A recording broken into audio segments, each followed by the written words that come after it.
Welcome everyone to the Wednesday Night Warriors, episode number 29. I, Romeo Anthony Colon, and joined always by my good brother, Chris G. How are you doing, my friend? I am alright. I'm not too bad. I'm with Mary Jane as usual, ready to kick off this Wednesday Night War because it gets more and more interesting. Well, at least on one side of the spectrum every week.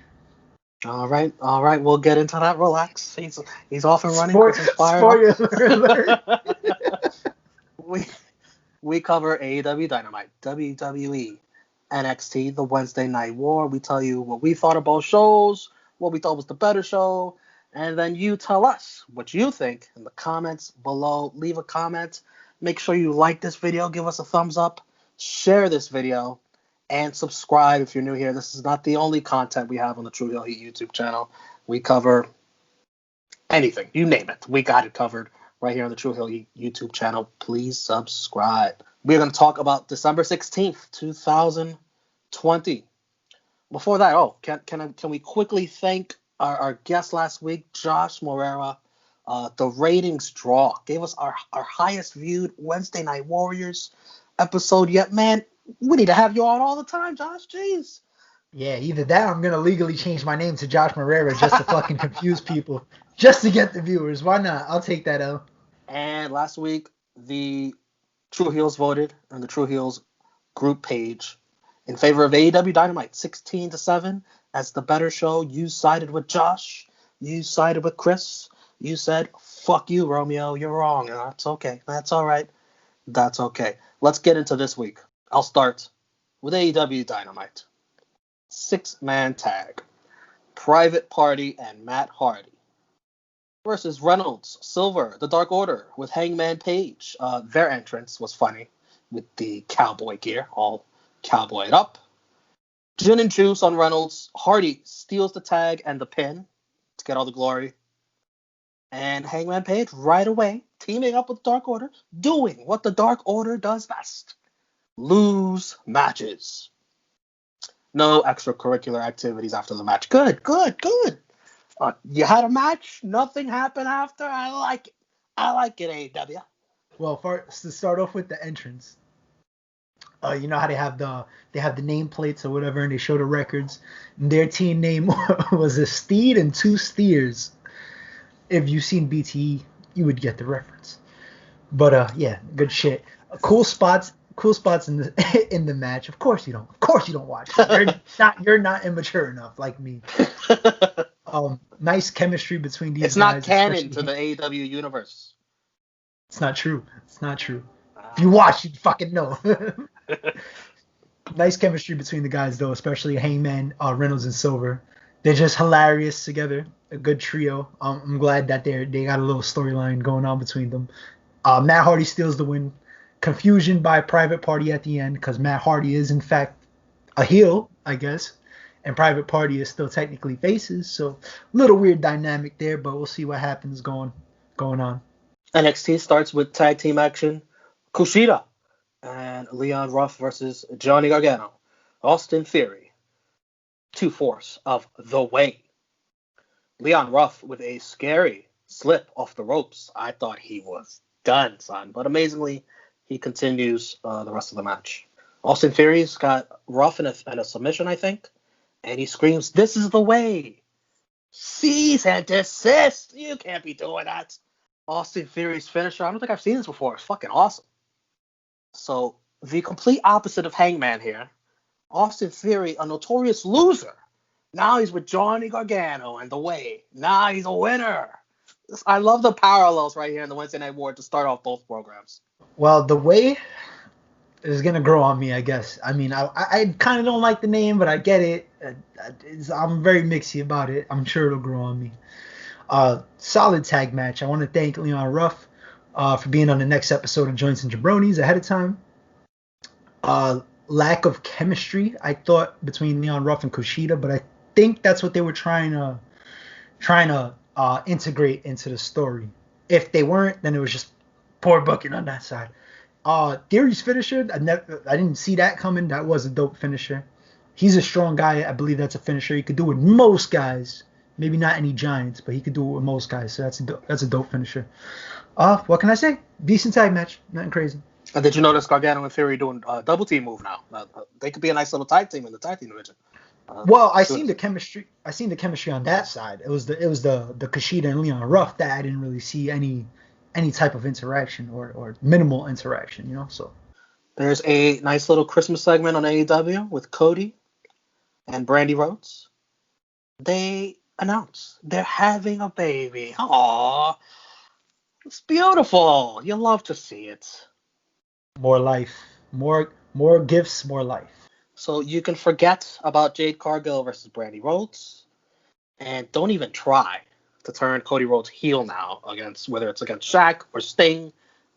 People, this is a nice feel-good story. Nobody wants to boo him now. Come on, he's a future father, and he faces Angelico, who dances like a dweeb.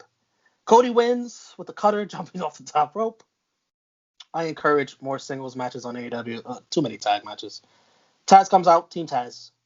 He mocks the news of Cody being a dad. He's about to fuck up the new father.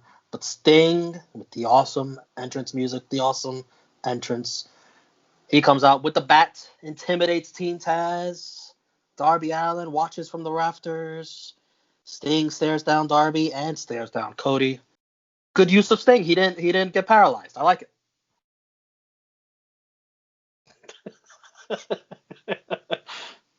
Watch, you gotta have a Sting paralyzed watch. I kind of like the way they're using Sting, but I also don't want him to come out every week and do this. And just come out. Yes, eventually you're gonna have to see something different. Yeah, or just not see him for a week or two and then just bring him back. Nobody's gonna forget about Sting. You know, it's cool. It's cool not to bring him out every week, I think. So we'll see. And Angelico dances like the turnt white boy at the cookout that all the ladies love because he's just letting loose and he's being himself. So that's he's invited true. To my cookout.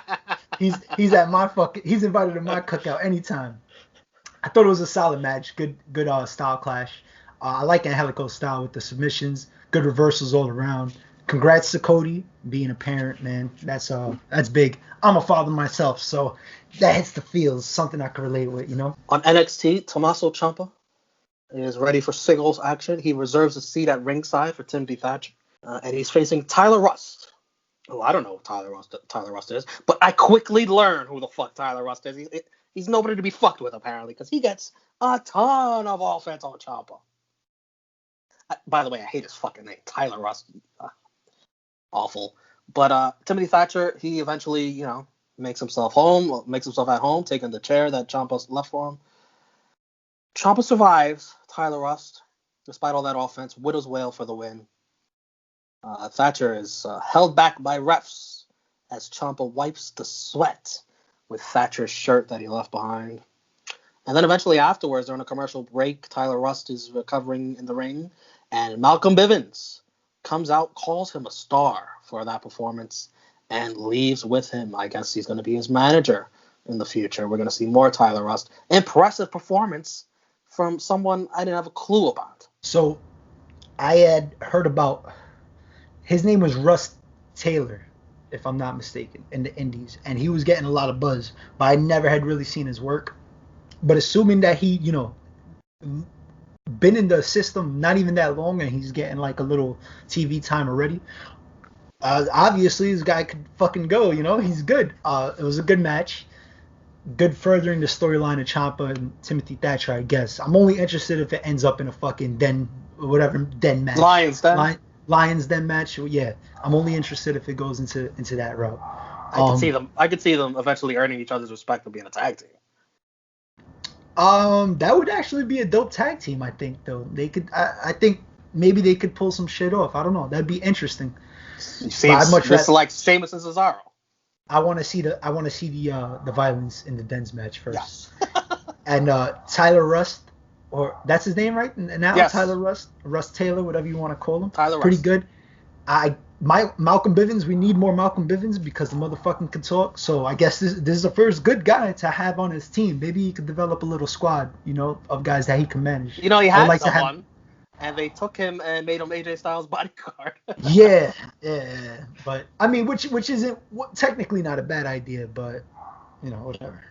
Eddie Kingston comes out. He's going to call out all his enemies. Calls out Pac. And he calls out God. Well, that's crazy. Well, that escalated quickly.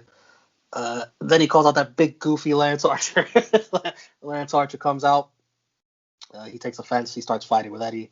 Then we see the Butcher Blade, Phoenix and Penta, then Pac.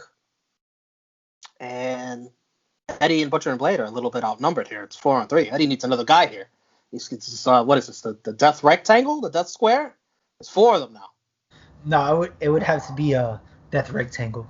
Because Arch is a big dude. He has more length and width, so it's definitely a rectangle. We passed geometry here, folks. Kyle O'Reilly versus Pete Dunne, number 1 contendership. Undisputed Era out there on ringside. And Oney Lorcan, Danny Burch. Killian Dane comes out of nowhere. He takes out Lorcan and Burch. Undisputed Era help him. Breezango come flying in to join in on the chaos. All the action goes to the back as Kyle O'Reilly and Pete Dunne don't budge at all this. They just keep staring at each other. And I think right away, good. I don't want no shenanigans here. I want a clean fucking match between these two. Pete Dunne bleeds from the mouth, blood and guts. This is awesome. This is as awesome as you expect. Kyle O'Reilly reverses a bitter end on the apron into a suplex to the outside, throws Dunne back in, and then hits a flying knee off the top rope for the win. Although they did advertise this, I'm gonna kill WWE here, as uninterrupted action. I guess, maybe technically, you had the picture-in-picture, but you interrupted it with commercials still. And I couldn't hear commentary, I couldn't see the action, I couldn't hear it. Whatever. So it's Kyle O'Reilly versus Finn Balor 2, or as Finn Balor says, it's Kyle O'Reilly versus Finn Balor, the end. Safe to say, I am very nervous for their safety. We saw what they did to each other the first time. Let's book them again. Let's see what happens this time. Yeah. Please don't die. Well, for the Finn and Kyle O'Reilly 2 match, I hope Kyle doesn't leave with a broken jaw. I hope there's not a receipt somewhere in there and he kicks his jaw into fucking next month. But the match itself was fucking great. Good way to get the outside interference out of the way early, so they could just have a straight on fight. Where the fuck did Breezango come from? You can see somebody fly through the ropes and fly over the ropes. Who the fuck is that? It's Breezango. But it's cool. Nice. I mean, just the match. What can you say? I thought it was better. They had the ladder match, right? I'm high. I can't. Yes. They were the ones in the ladder match. I thought it was better than the ladder match. I thought this was a straight up fight, physical, holds, reversals, spot for spot, beating each other. That's it. That's all I want to see. It was good. They got the time. That's the most important thing. I thought this should have been invented, but it is what it is. I got some good news and bad news. The good news is on AEW Dynamite, there was not a 14-man tag team match. The bad news, there was a 12-man tag team match. Oh, no Wardlow and no Brandon Cutler. He got the short end of the stick. He gets dropped because there's no Wardlow. You hate to see it. Inner Circle versus Best Friends, Top Flight, and the Varsity Blondes. Pretty cool to see Brian Pillman Jr. and Chris Jericho share a ring. You have a Hall of Famer and the son of a Hall of Famer. Very nice. I heard this point. I forgot who made it. And this applies to not just this match, but any match, really. Get the camera off of the guys that are about to catch someone diving and put the camera on the guy that's actually diving.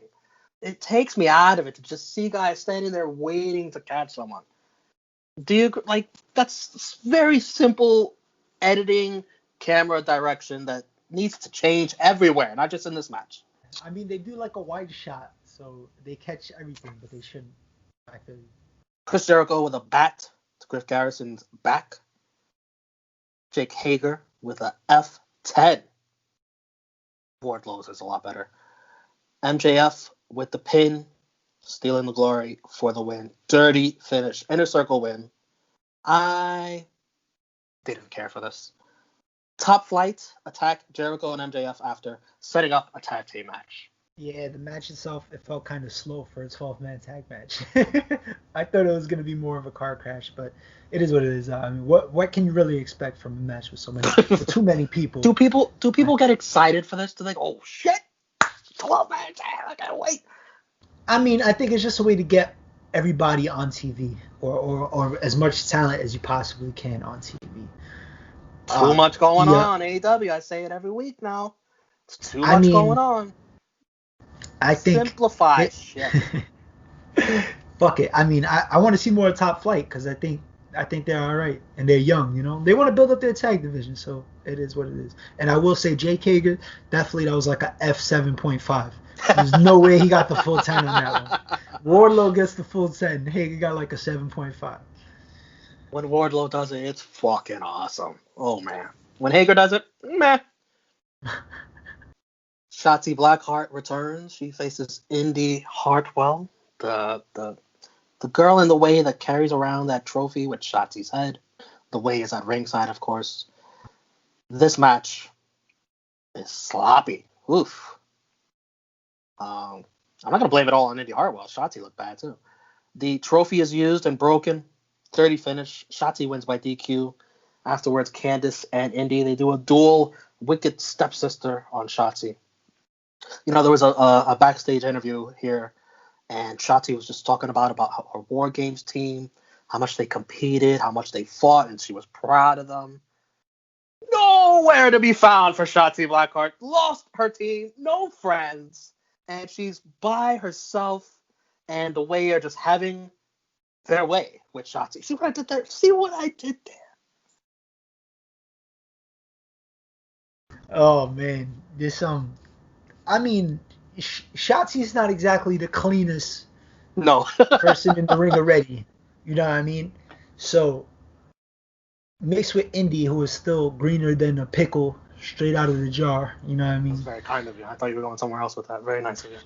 I mean, I couldn't think of anything vulgar, and I really don't want to. It's usually greener than goose shit, but pickle works just fine. Yeah, you know, We need to tone clean. down. We need to clean this show up. We need to clean up the Wednesday Night War. I'm sorry. I cursed Yeah, too much. fuck. I need to clean this shit up.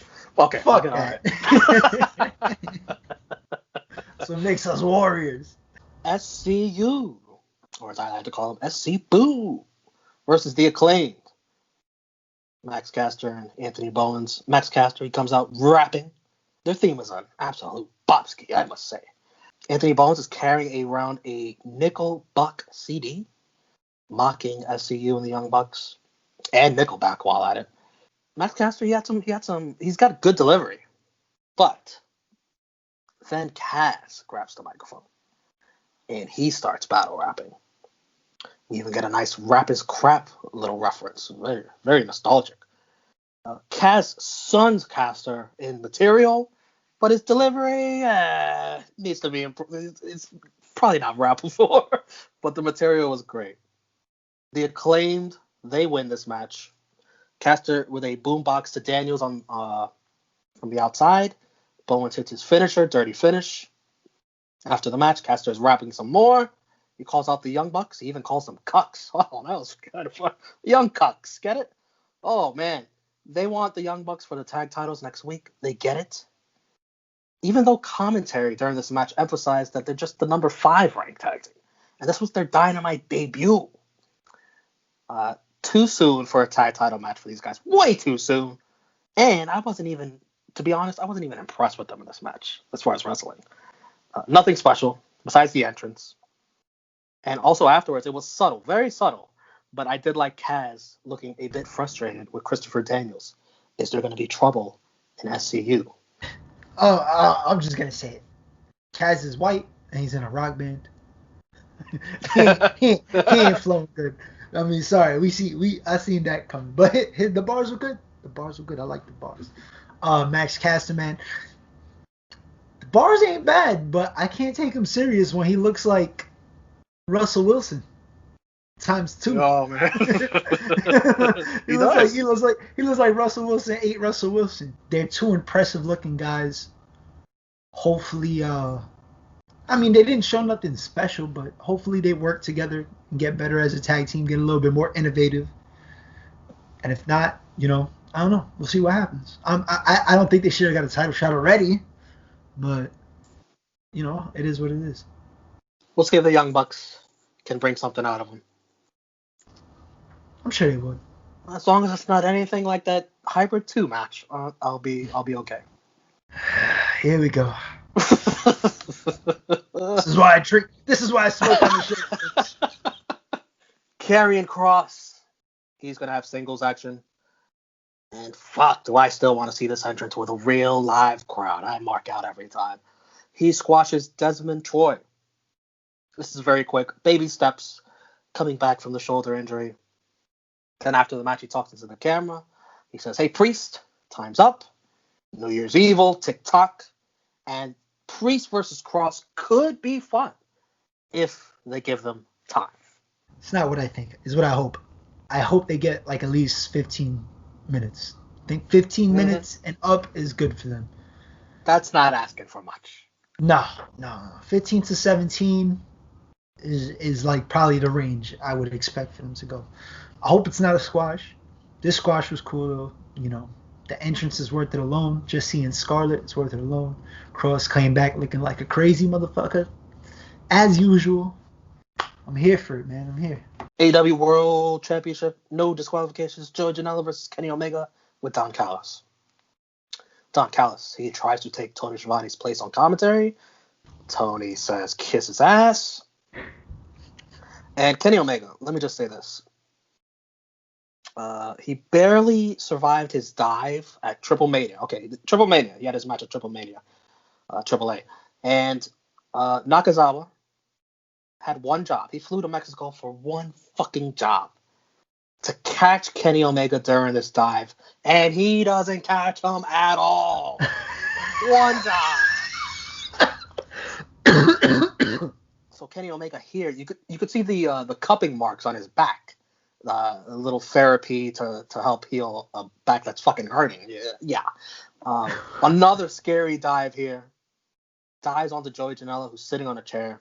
Janela softens the landing, but still very Kenny Omega, you got so many big matches coming in the future. Relax. You don't have to do this every match. Relax.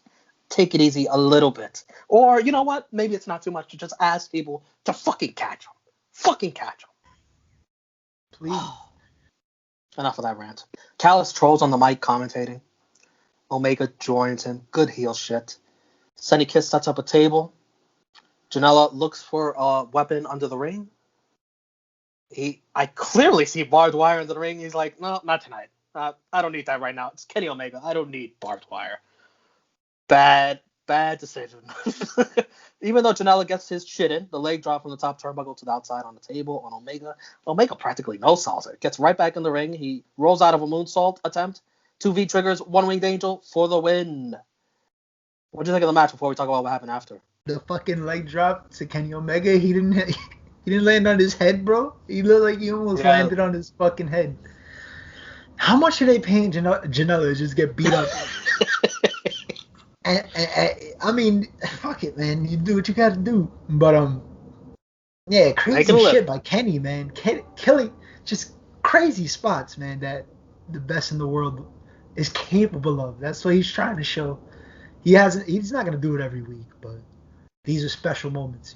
We're leading up to a very special time in wrestling, hopefully. So let him do it. Man, it'd be a shame. It'd be a shame if Kenny Omega has to fucking go out.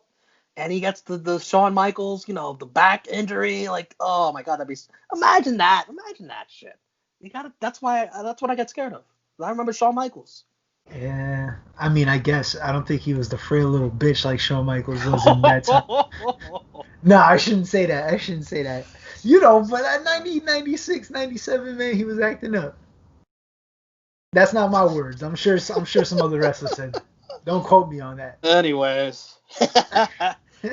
the Death Triangle, they come out to remind Kenny Omega about unfinished business. Phoenix lost his spot in the AEW World Title Eliminator Tournament due to injury. So they set up a match, Tony Khan. It'll be Phoenix versus Omega for the world title at New Year's Smash. Could we see Impact Wrestling's Good Brothers on that show help out Kenny Omega? Because Death Triangle, I don't know if you know what a triangle is. It's 3 sides. There's 3 of them. And Kenny Omega He's gonna need some backup here. That'll be nice. That'll be nice. NXT main event: Toni Storm versus Rhea Ripley. Good one-on-one women's action.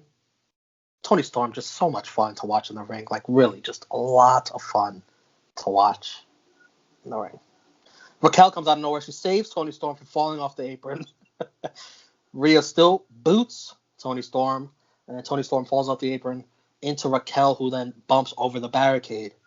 Raquel takes offense to this, and while the ref's back is turned, she throws Rhea Ripley into the ring post. Toni Storm takes advantage, booty to the face of Rhea, and then Storm Zero, dirty finish. Storm celebrates proudly. Raquel laughs from the stage, and Rhea Ripley cedes in the corner. Good match. Maybe wrong placement. What do you think? Yeah, I definitely agree. I mean, after we seen Kyle and Pete, that should definitely been the main, I think. But this match wasn't bad. It's just we've seen this before. I don't think it was their best match.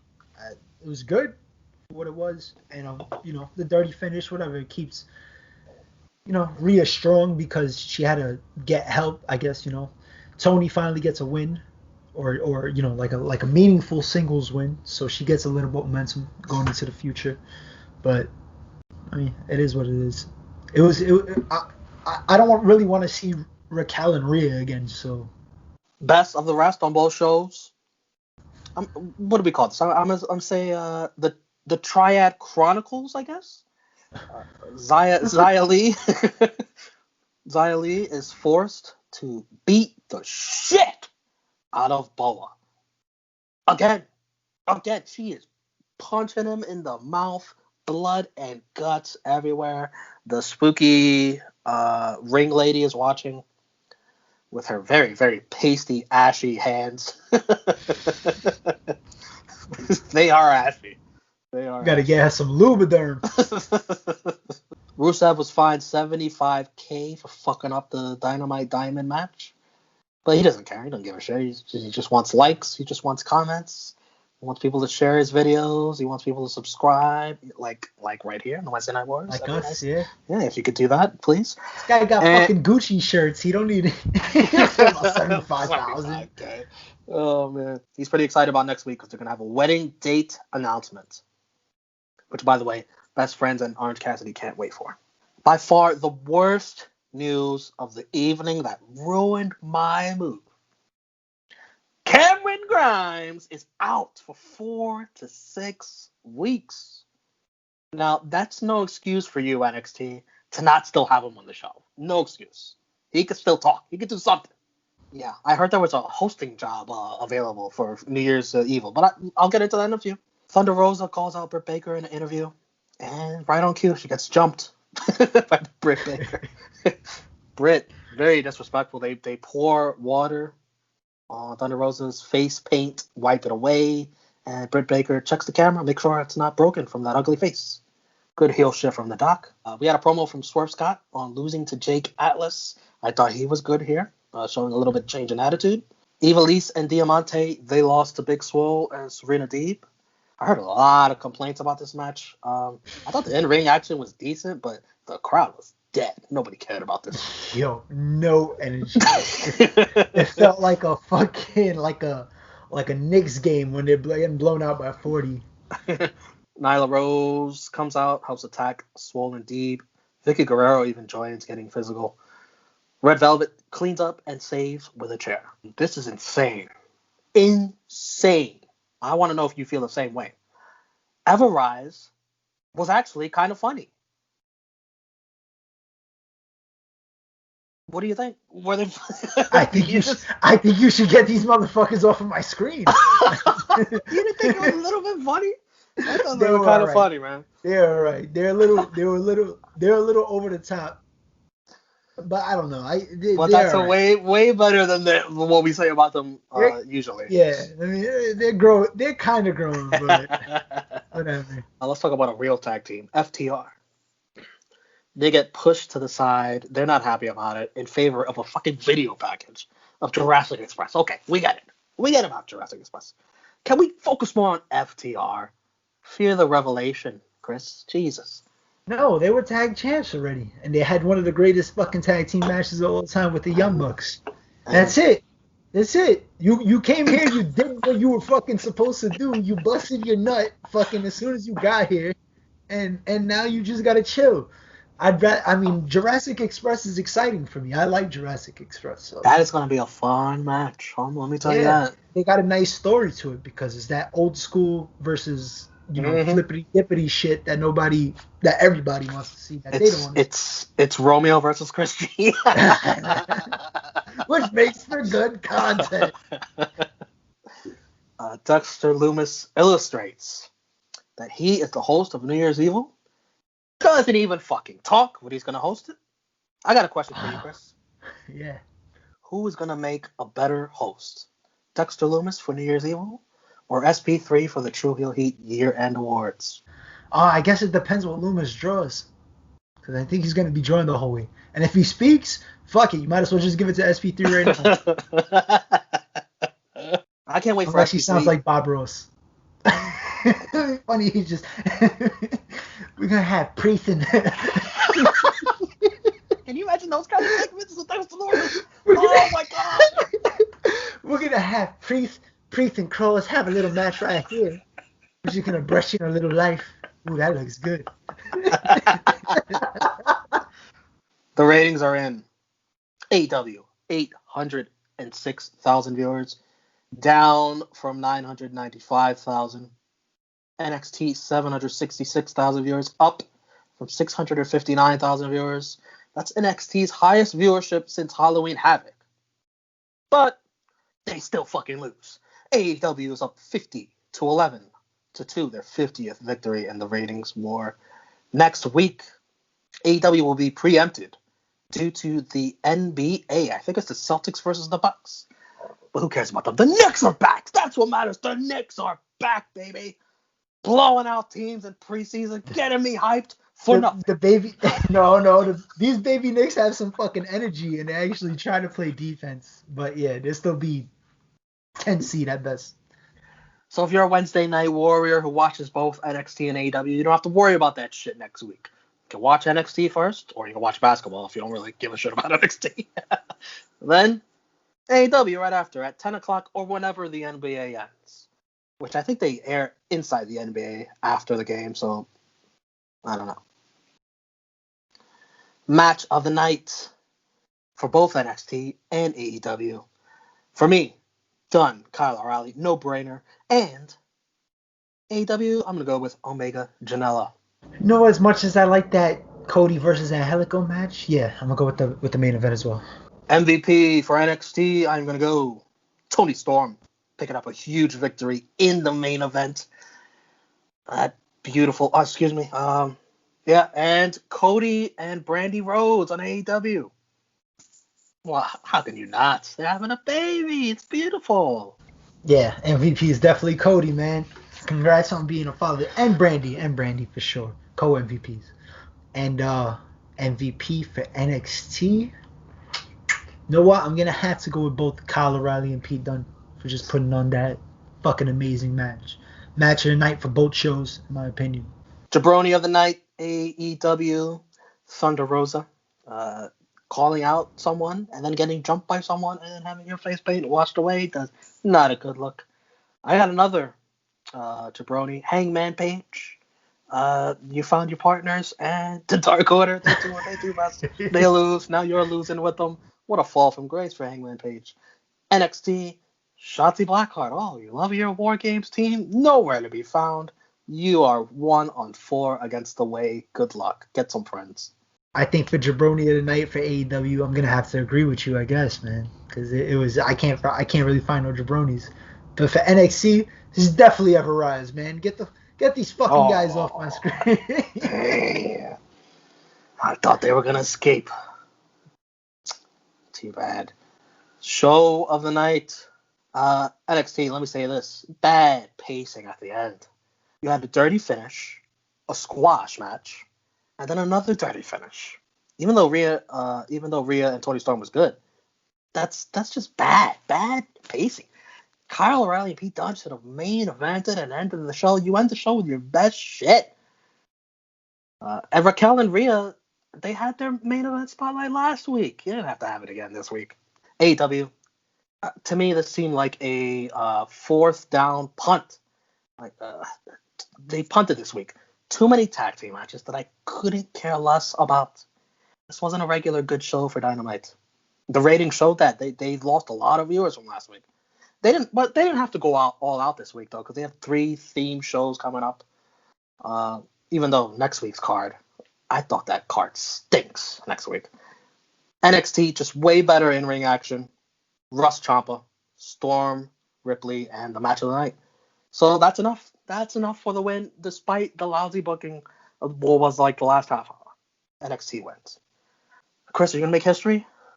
No, probably not. Probably not.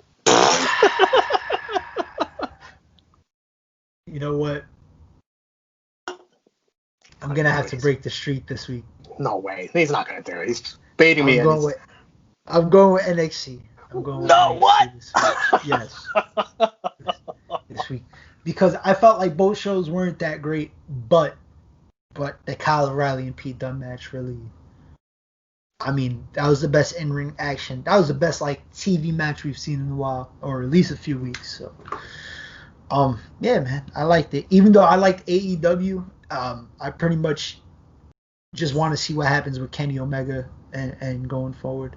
You know, I never mentioned this, but the best part about his entrance is Justin Roberts always signs something and said North Carolina. It could be something random, like he's raising his son's kitten at North Carolina, some fucking random shit. But no, this week I'm gonna have to go with NXT. Folks, I don't know how many weeks in a row that it's been like 18, Chris, 19. I think it might even be more. I'll put it on the screen. How many weeks in a row Chris has not picked NXT? He didn't even like Halloween Havoc. No, man, but history is made. You better thank Kyle O'Reilly and Pete Dunne, man, for putting on that match, because if not, it would have went to the other side. But we want to hear from you. You may think AEW Dynamite was the better show.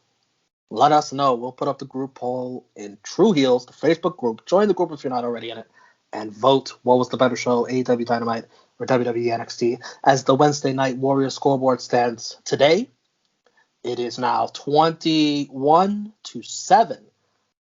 AEW over NXT with one tie. Chris G, where can everyone find you? You can find me on Twitter and Instagram at TrueHeel, Chris G. You can find me on Blunt Impact with one half of the Pot Heels. Three-time baby making championess. And right here on the Wednesday Night Warriors, as well as Joints and Jabronis as well with the Pot Heels. So, yeah. And you can find me, the Pride of NY, on Twitter and Instagram. True Rewind every Monday or Tuesday, right here on the True Hill Heat YouTube channel, where we cover the Monday Night War, WWF versus WCW. This week, we cover Super Bowl VI back in 1996. Oof, you're going to want to watch that one. And I think I'll be on the TLC pay-per-view review roundtable coming up this weekend, so watch out for that. My Wednesday Night Warrior compadre Chris G. This is co-host Long Gone, Mary Jane. I am Romeo Anthony Colon. Thank you for watching the Wednesday Night Warriors. We'll see you next week for episode number 30. We're talking 30. So 30. Yeah. Thank you for watching. Peace.